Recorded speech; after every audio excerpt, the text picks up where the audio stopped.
और जब गरीब नवाज मुल्क हिंदुस्तान आए तो वो भी कम थे, लेकिन अल्लाह का ऐसा करम हुआ, अल्लाह का ऐसा करम हुआ कि गली गली चिश्ती है, मोहल्ला मोहल्ला चिश्ती है, शहर शहर चिश्ती है। यानी हर घर में गरीब नवाज का नाम लेने वाला है, हर शहर में गरीब नवाज का नाम लेने वाला है, हर मोहल्ले में गरीब नवाज का नाम लेने वाला है, हर गली में गरीब नवाज का नाम लेने वाला है। तो ये मत सोचिए हम कम हैं, कमी में दम है। यानी जहां जहां कम रहता है उसी में दम रहता है। और जो इंसान कमी में भी अल्लाह और उसके रसूल को याद करता है, अल्लाह उस कम जमात वालों के मकाम और मर्तबे को इतना बुलंद कर देता है कि वो दुनिया से चला भी जाए लेकिन सुबह क़यामत तो उनका नाम जिंदा रहता है। आज हम गरीब नवाज का क्यों नाम ले रहे हैं, गरीब नवाज का हम तज़किरा क्यों कर रहे हैं, हम गरीब नवाज के नाम से जलसा क्यों सजा रहे हैं? सिर्फ इतनी सी बात है कि गरीब नवाज ने अपनी पूरी जिंदगी को अल्लाह और उसके रसूल के फरमान के मुताबिक अपनी जिंदगी गुजर बसर किया। वो दुनिया से चले गए, 800 साल गुजर गए, लेकिन आज भी नाम लिया जाता है और सुबह क़यामत तक नाम लिया जाएगा।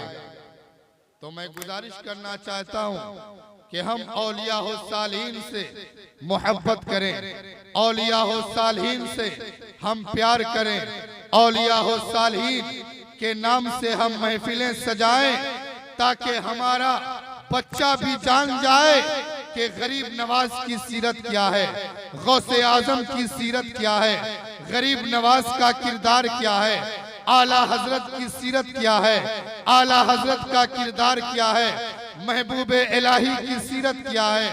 मैं आपको बताऊं कौन है मोइनुद्दीन चिश्ती अजमेरी।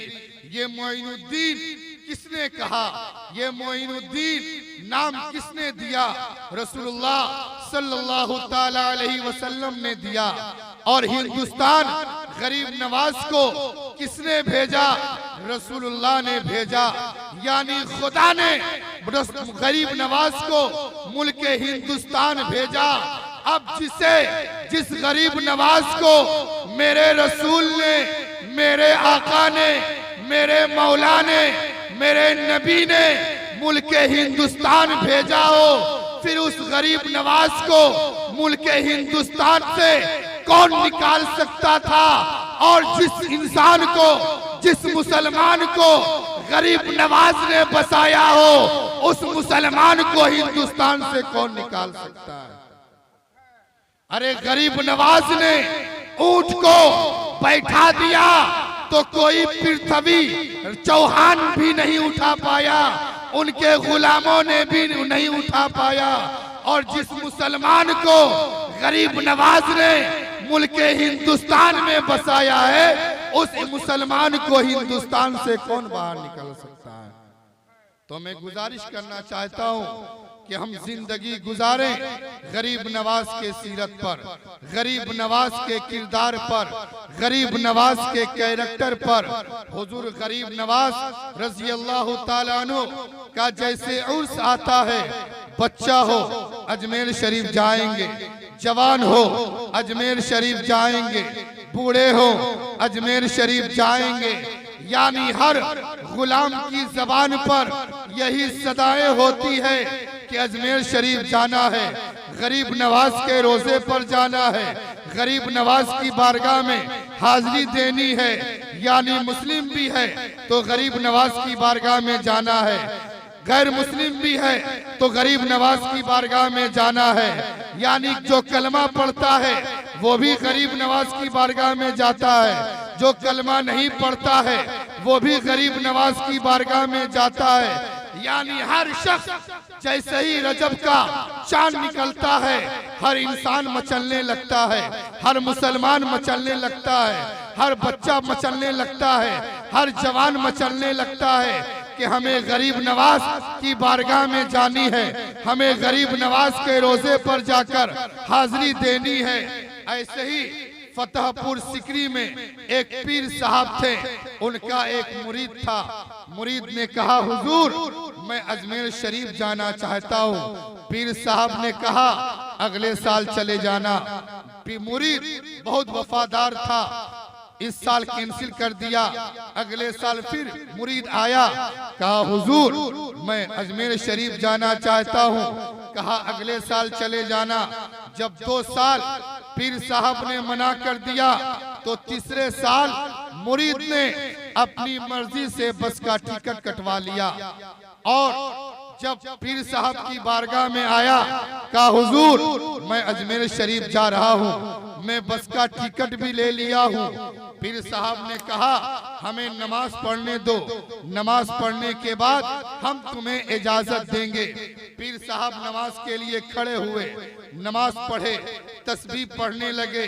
अब बस वाला परेशान करने लगा, चलो अब बस खुलने वाली है, बस खुलने वाले हैं, हम सब लोग सवार हो गए हैं। मुरीद ने कहा कि हमारे पीर साहब को नमाज पढ़ने दो, वजीफा पढ़ने दो। हमारे पीर साहब नमाज और वजीफा से फारिग हो जाएंगे, तब हम इजाजत लेकर बस पर जाएंगे, तब तुम बस खोलना। लेकिन बस वाला नहीं माना, बस खोल दिया। अब पीर साहब जैसे वजीफा पढ़कर फारिग हुए, मुरीद गुस्सा हो गया, मुरीद नाराज हो गया। कहा हुजूर आज ही आपको इतना लंबा वजीफा पढ़ना था, आज ही इतनी लंबी तस्बीह पढ़नी थी। कहा क्या हुआ? कहा बस खुल गया, बस चला जाएगा। कहा तुम जाना चाहते हो, जब तुम अजमेर शरीफ जाना तो रोजे गरीब नवाज से पहले एक दरख्त मिलेगा, उस दरख्त के नीचे एक बुजुर्ग बैठे होंगे जिनका चेहरा नूरानी होगा, जिनकी दाढ़ी सफेद होगी, उससे उन्हें सलाम पेश कर देना और ये खत दे देना और उनसे जवाब लेकर आना। मुरीद और गुस्सा हो गया कि जाना, वहां दरख्त होगा और उस दरख्त के नीचे एक नूरानी चेहरे वाले होंगे, उनकी दाढ़ी सफेद होगी, सलाम पेश करना और ये चिट्ठी दे देना, जवाब लेकर आना। जाएंगे तब तो ये सारे मामलात होंगे। कहा जाना चाहते हो? कहा हुजूर अगर मैं जाना नहीं चाहता तो फिर मैं आपसे इजाजत क्यों लेता, बस की टिकट क्यों कटवाता, इतनी आपसे मिन्नत क्यों करता। कहा जाना चाहते हो? कहा हुजूर मैं जाना चाहता हूँ। कहा आंखें बंद करो, आंखें बंद करो। कहा ऐसा हो सकता है कि हम आंख बंद करेंगे, आप कहीं चले जाइएगा तो और मामला बिगड़ जाएगा। कहा सुनो मेरा हुक्म है, आंखें बंद करो। जब आंख बंद करना, दोनों आंख बंद करना, पहला कदम उठाना, जमीन पर रखना, आंखें बंद रखना, फिर दूसरा कदम उठाना, जमीन पर रखना, आंखें बंद रखना, तीसरा कदम उठाना, जमीन पर रखना, आंखें खोल देना। अब मुरीद पीर साहब का वफादार था, आंखें बंद किया, पहला कदम उठाया, जमीन पर रखा, आंख बंद है। दूसरा कदम उठाया, जमीन पर रखा, आंख बंद है। तीसरा कदम उठाया, जमीन पर रखा, आंख बंद है। आंख खोल दिया। आंख खोलने के बाद देखा कि जब मैंने आंखें बंद की थी तो फतेहपुर सिकरी में था, जब आंख खोला हूँ तो अजमेर शरीफ में हूँ, गरीब नवाज की बारगाह में हूँ। अब मुरीद मचल गया कि अल्लाह ने हमें पीर भी दिया है तो कितना अच्छा पीर दिया है, कितना आला पीर दिया है, कितना मर्तबे वाला पीर दिया है। अब बस से पहले यही पहुंच गया। जब बस वाला पहुंचा, इस मुरीद को देखा तो ड्राइवर ने कहा कि तुम कैसे पहुंच गए हो? कहा मैं इश्क वाली गाड़ी से आया हूं, मैं तुमसे पहले पहुंच गया हूं। कहा ये इश्क वाली गाड़ी कौन है? ये नई गाड़ी है, इसी साल खुली है क्या? तो मुरीद ने कहा नादान, ये इश्क वाली गाड़ी नई गाड़ी नहीं है, बल्कि यही इश्क वाली गाड़ी पर अबू बकर चढ़े तो सदाकत के पैकर बन गए, उमर फारूक आजम चढ़े तो अदालत के पैकर बन गए, उस्मान चढ़े तो सखावत के पैकर बन गए, अली शेरे खुदा चढ़े तो शुजाअत के पैकर बन गए, अबू हनीफा चढ़े तो इमाम आजम बन गए, मौला हुसैन चढ़े तो शहीद आजम बन गए, अब्दुल कादिर चढ़े तो गौसे आजम बन गए, मोइनुद्दीन चढ़े तो गरीब नवाज बन गए, और इमाम अहमद रजा चढ़े तो आला हजरत बन गए, मुस्तफा रजा खान चढ़े तो मुफ्ती आजम हिंद बन गए, अजीज़े में हाफिज मिल्लत यानी अब्दुल अजीज चढ़े तो हाफिज मिल्लत बन गए, अब्दुल रहमान चढ़े तो मुजाहिद मिल्लत बन गए, और हुजूर अख्तर रजा चढ़े तो ताजुल शरिया बन गए। तो ये इश्क वाली गाड़ी पुरानी गाड़ी, नई गाड़ी नहीं है, बल्कि ये गाड़ी पुरानी गाड़ी है। जब मज़ारात पर हाजिरी दे दिए, अजमेर मुअल्ला घूम लिए, रोज़े गरीब नवाज पर हाजिरी दे दिए, तो फिर उसी बुजुर्ग के पास आए, कहा हजरत जवाब दे दीजिए। अब जवाब लेने के बाद घूमने लगा। बुजुर्ग ने कहा जाना चाहते हो? कहा हुजूर मैं तो जाना चाहता हूँ। कहा कैसे आए हो? कहा आने को मत पूछिए, मैं कैसे आया हूँ, कैसे आया हूँ। कहा बताओ तुम कैसे आए हो? कहा हमारे पीर साहब ने 3 कदम में अजमेर शरीफ पहुंचा दिया। कहा कि 3 कदम में अजमेर शरीफ पहुंचा दिया। कहा हम तुम्हें 2 कदम में पहुंचा देंगे। कहा हमारे पीर साहब इतने पहुंचे हुए, इतने बड़े पीर साहब हैं, तो 3 कदम में पहुंचाए, आप हमें 2 कदम ही में पहुंचा दीजिएगा। कहा कि ये जवाब लो, और जवाब लेने के बाद आंखें बंद करो। पहला कदम उठाना, आंखें बंद रखना। दूसरा कदम उठाना, जमीन पर रखना, आंखें खोल देना। अब मुरीद आंखें बंद किया, पहला कदम उठाया, जमीन पर रखा, फिर दूसरा कदम उठाया, जमीन पर रखा, आंखें खोल दिया।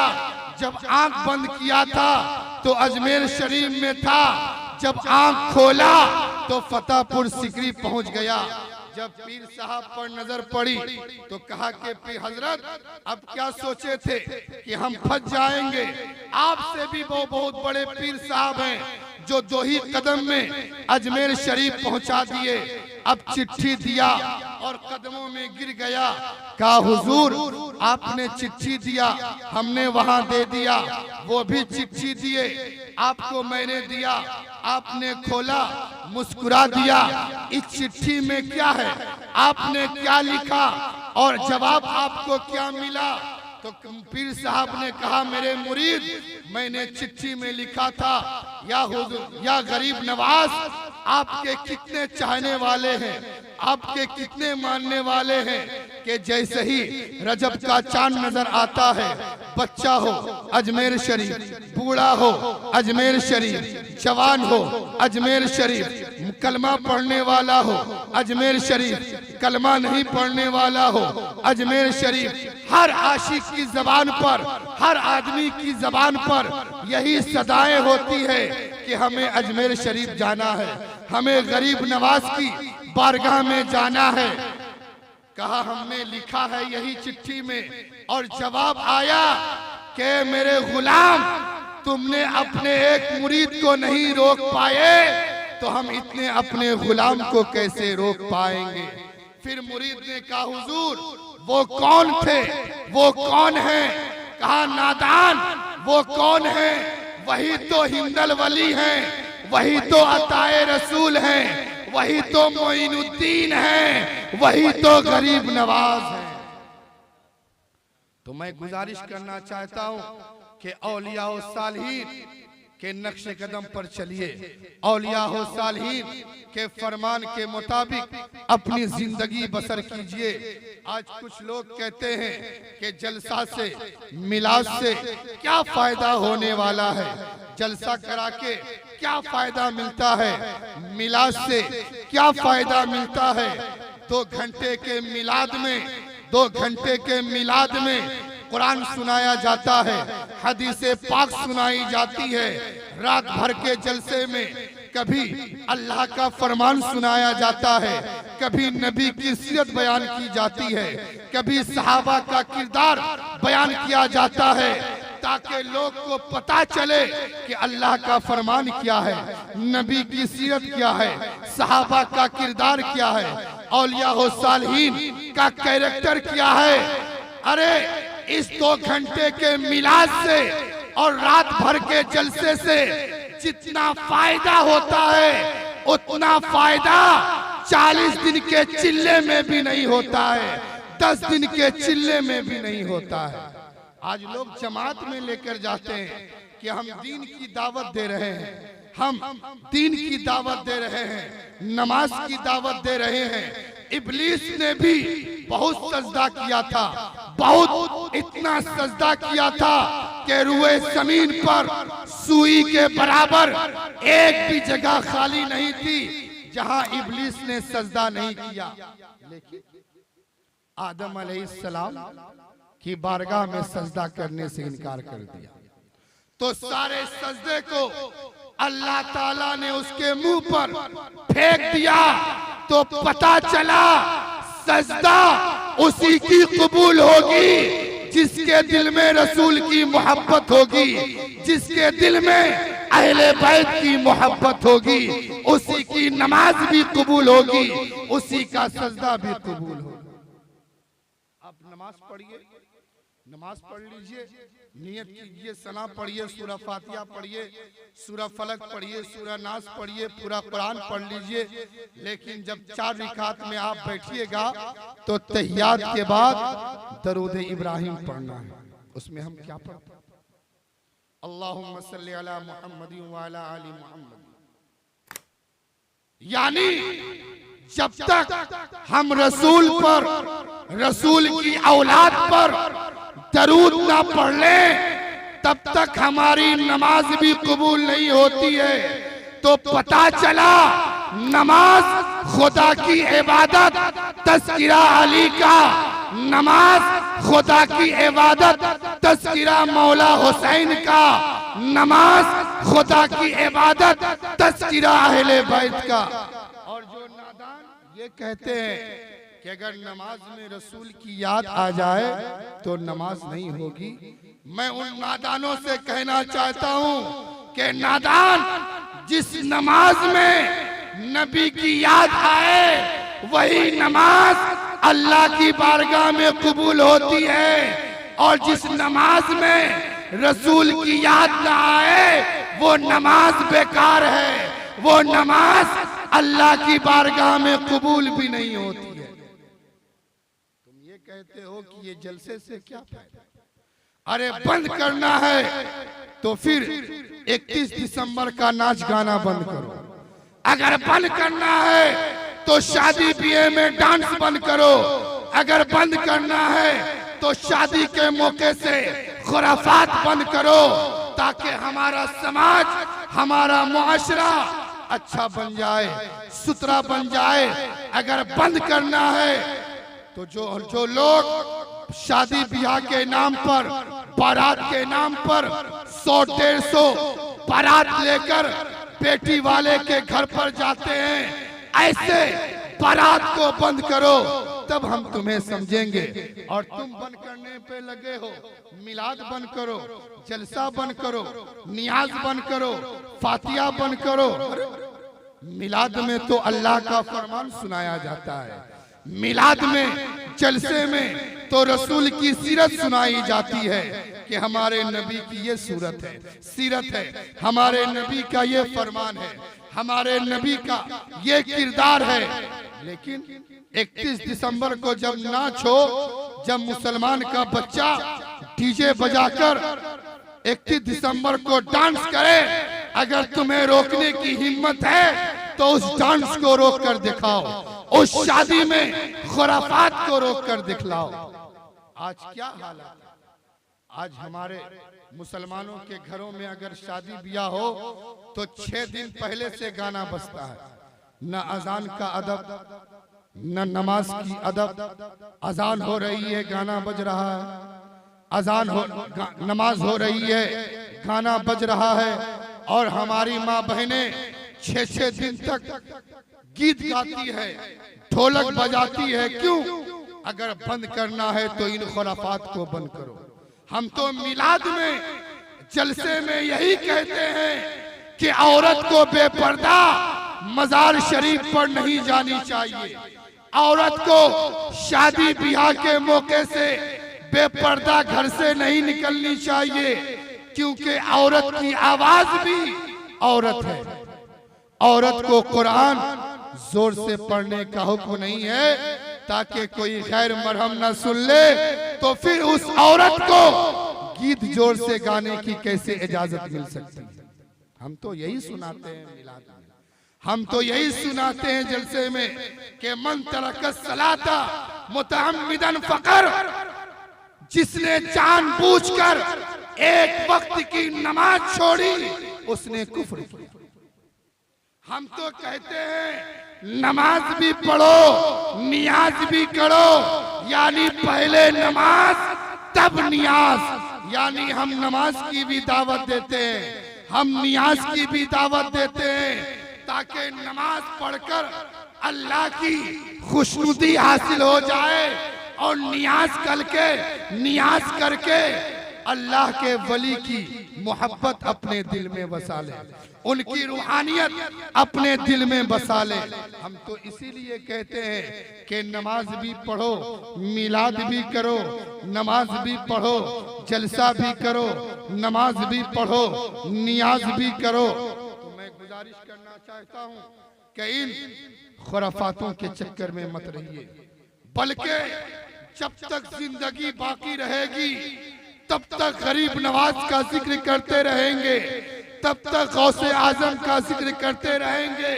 और जब हमारी नई नस्लें आएंगी उन्हें भी कहेंगे कि जब तक जिंदा रहना गरीब नवाज का नाम लेते रहना।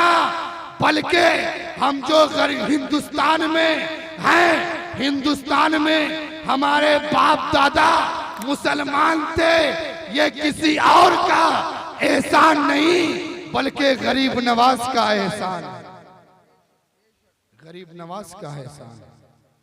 अब जो इस गरीब नवाज के इस एहसान को नहीं मानता है तो फिर पता करे कि उनके बाप दादाओं को किसने कलमा पढ़ाकर इस्लाम में दाखिल कराया।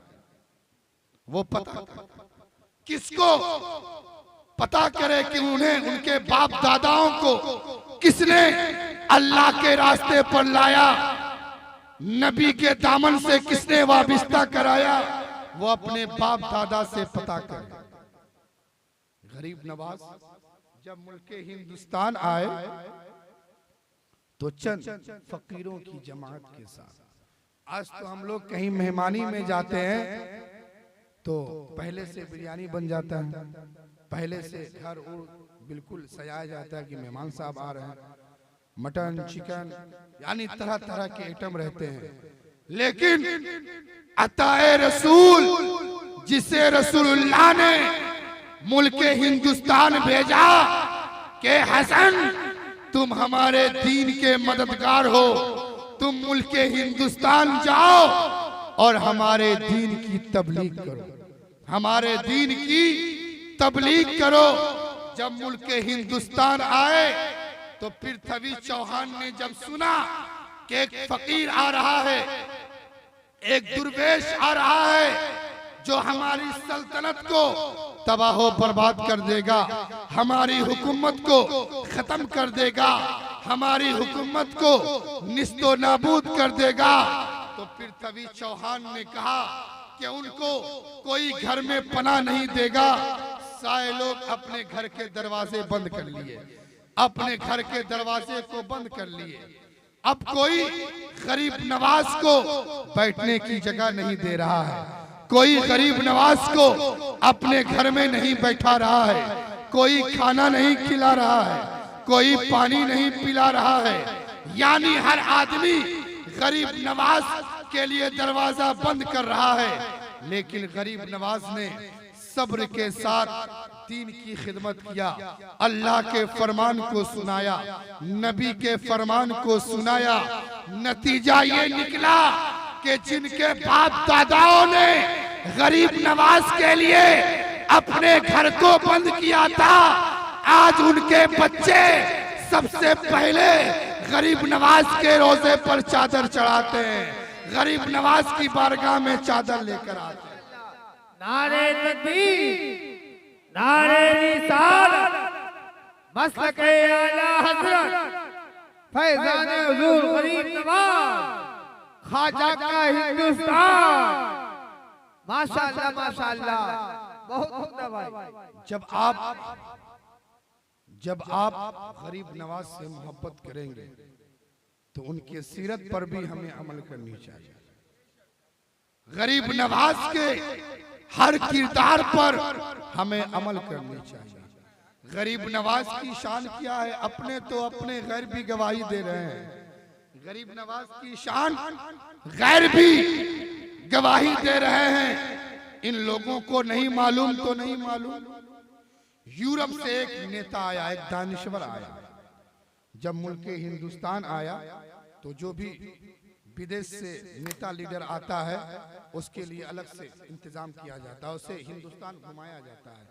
ताजमहल हो, लाल किला हो, इंडिया गेट हो, यानी हर जगह उसे दिखाया जाता है, उसे घुमाया जाता है। ऐसे ही यूरोप से एक नेता आया, एक लीडर आया, उसे लाल किला दिखाया गया, ताजमहल, चार मीनार दिखाया गया, इंडिया गेट दिखलाया गया और गरीब नवाज के रोजे पर लेकर जाया गया।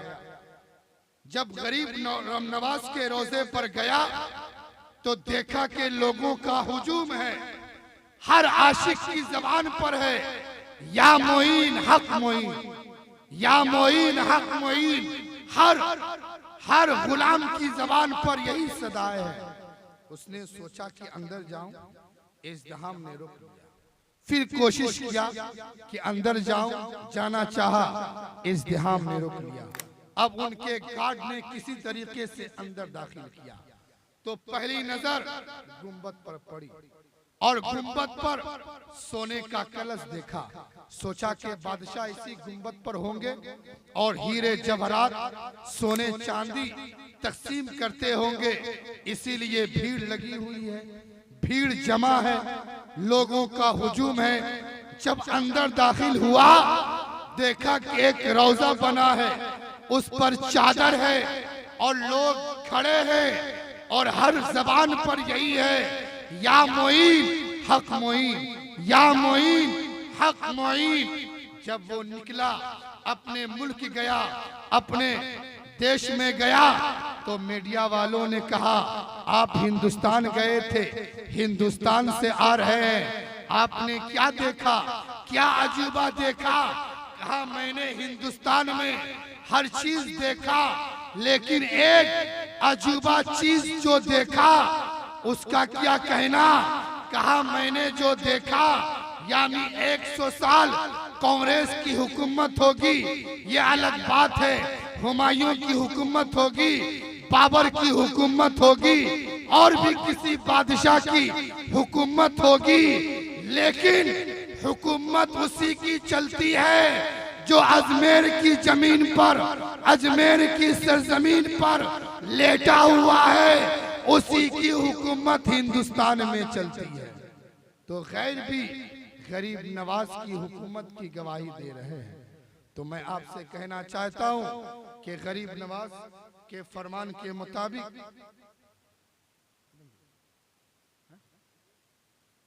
गरीब नवाज के सीरत पर हम अमल करें। जो लोग ये नहीं ये कहते हैं कि जलसा मिलाद जुलूस से क्या फायदा, उसे फायदा सिखाइए।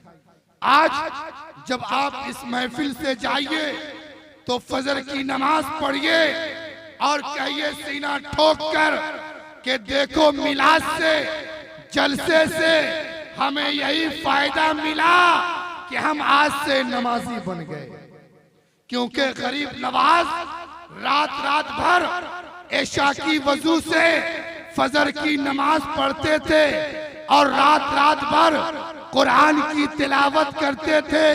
हम उनके गुलाम, हम उनके आशिक। इशा में वजू बनाएंगे, इशा की नमाज पढ़ेंगे, फजर में वजू बनाएंगे, फजर की नमाज पढ़ेंगे, जोहर में वजू बनाएंगे, जोहर की नमाज पढ़ेंगे, असर में वजू बनाएंगे, असर की नमाज पढ़ेंगे, मगरिब में वजू बनाएंगे, मगरिब में नमाज पढ़ेंगे। और इस महफिल से जब जाएं तो अपनी माँ बाप की खिदमत करें, माँ बाप का वफादार बन जाए और कह दीजिए उन लोगों से कि हमें मिलाद से, हमें जलसे से यही सबक मिला कि अपने माँ बाप की खिदमत करो, अपने माँ बाप का वफादार बन जाओ, अपने माँ बाप के हर हुक्म पर अमल करो, अपने माँ बाप की खिदमत करो, उन्हें उफ तक ना करो। तो जब आप मिलाद से कुछ लेकर जाएंगे तब तो, आप जलसे से कुछ लेकर जाएंगे तब तो, आप जलसे की महफिल से कुछ हासिल करके जाएंगे तब तो। नमाज पढ़िए, नमाज पहले, नियाज बाद, नमाज पहले पढ़िए। जिसने ये कहा कि सिर्फ नमाज पढ़ो, नियाज मत करो, वो भी घाटे में है। जिसने ये कहा कि नियाज करो, नमाज मत पढ़ो, वो भी घाटे में है। यानी दोनों घाटे में है। हमें नियाज भी करनी है और हमें नमाज भी पढ़नी है। हमें मजार पर भी जाना है और औलिया हो सालिहीन के नक्शे कदम पर भी चलना है, नक्शे कदम पर भी चलना है। हम जब अजमेर शरीफ जाएं तो ये हम लोग अजमेर शरीफ जाते तो क्या मांगते हैं? गाड़ी हो जाए, एक गाड़ी है तो 2 गाड़ी हो जाए, एक घर है तो 2 घर हो जाए, 1 कट्ठा जमीन है तो 2 कट्ठा हो जाए, यही ना मांगते हैं। लेकिन गरीब नवाज के रोजे पर जाओ तो गरीब नवाज की बारगाह में दौलत मत मांगो, सरबत मत मांगो, बल्कि ये मांगो कि या गरीब नवाज, मैं शराबी हूँ, आप दुआ कर दीजिए ताकि मैं शराब से तौबा कर लूं। मैं झूठ बोलता हूँ, आप दुआ कर दें हम झूठ से तौबा कर लें। हम नमाज नहीं पढ़ते हैं, आप दुआ कर दें ताकि अल्लाह हमें नमाज की तौफीक दे दे, हमें सजदे की तौफीक दे दे।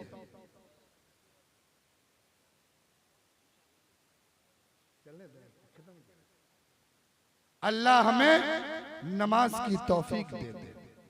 तो गरीब नवाज की बारगाह में जाइए तो पहले मस्जिद शाहजहानी मस्जिद जाइए, वहां नमाज भी पढ़िए और गरीब नवाज की बारगाह में जाकर दुआ भी कीजिए।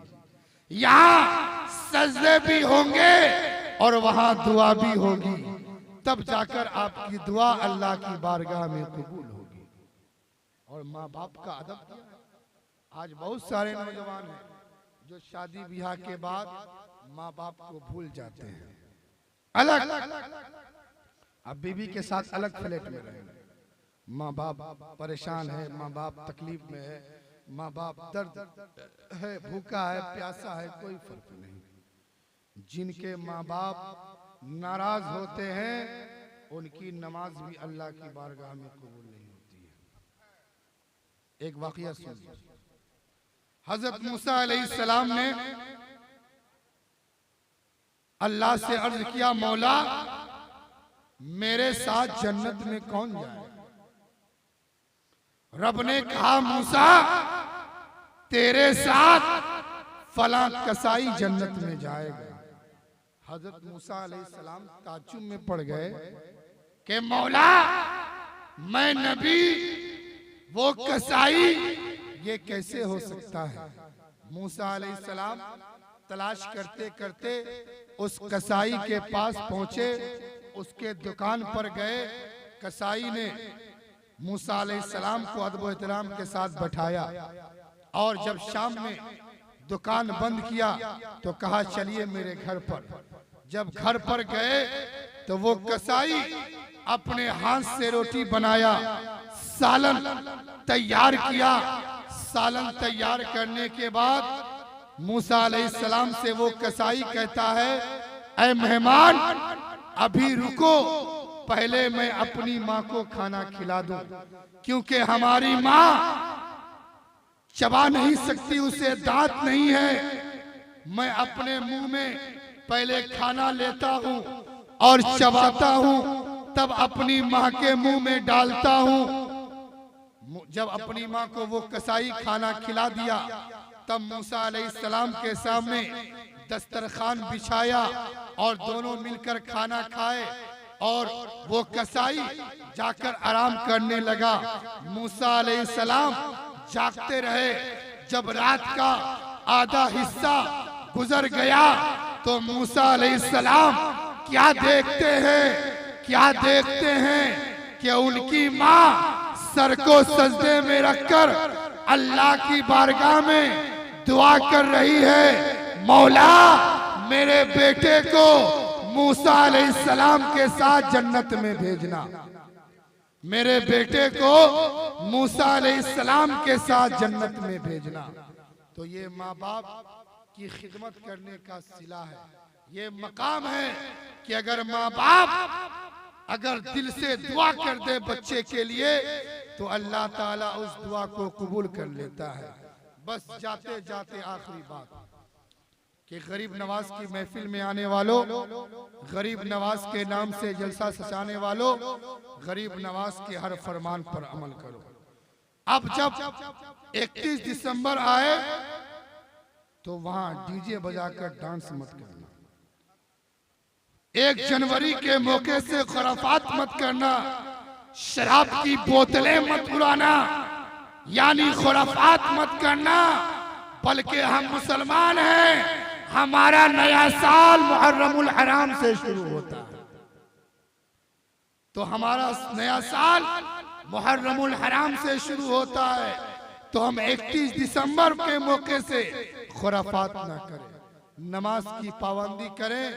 और शादी ब्याह में जो लोग डीजे बजाकर डांस करते हैं, नाचते हैं,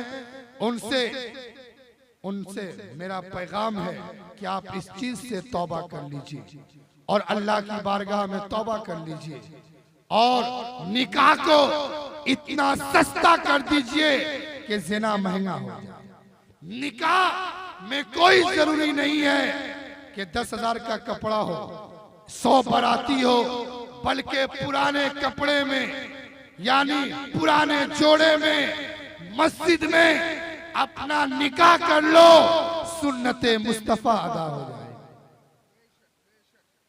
कोई जरूरी नहीं है कि 100 बाराती लेकर बेटी के बाप पर बोझ बनेंगे।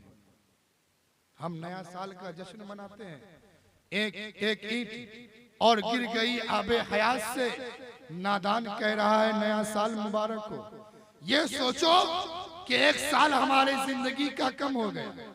अगर हमें 60 साल जिंदा रहना है तो हम अगर 30 साल के हैं तो 31 साल के हो गए, अभी 29 साल हमारे पास बचा। अब 29 साल में ही सब चीज करना। उम्र कम हो रही है, जश्न मना रहा है।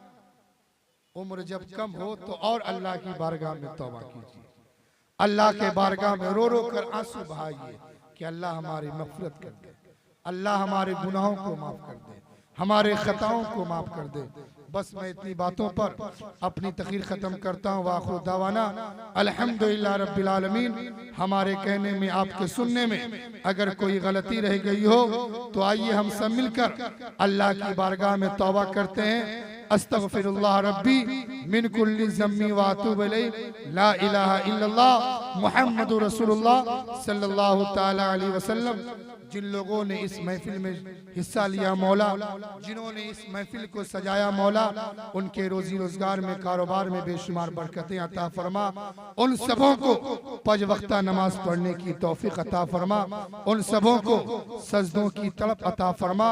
उन सभी नौजवान भाइयों को माँ बाप की खिदमत करने की तौफीक अता फरमा।